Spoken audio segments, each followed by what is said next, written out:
ಅವನನ್ನ ಸಸ್ಪೆಂಡ್ ಮಾಡ್ತಿರೋ ಅಥವಾ ಅವನಿಗೆ ರಾಜ್ಯ ಪ್ರಶಸ್ತಿಯನ್ನು ಕೊಡ್ತಿರೋ ನಿಮ್ಮ ಇಲಾಖೆಯಿಂದ ಅನ್ನುವಂಥದ್ದನ್ನ ನನ್ನ ಪ್ರಶ್ನೆ. ನಾಚಿಕೆ ಆಗ್ಬೇಕು ಈಶ್ವರ್ ಖಂಡ್ರೆ ಅವರಿಗೆ.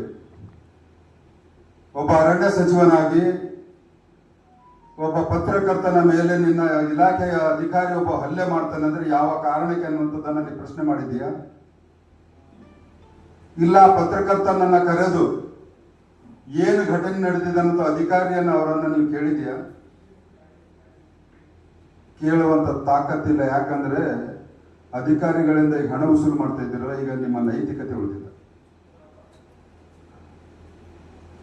ಅಷ್ಟೇ ಅಲ್ಲ, ಕನ್ನಡ ಪರ ಹೋರಾಟಗಾರರು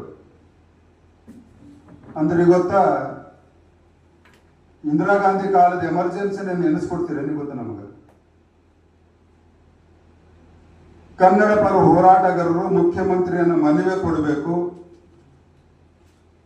ಅವ್ರ ಹಕ್ಕಿದೆ. ಯಾವಾಗ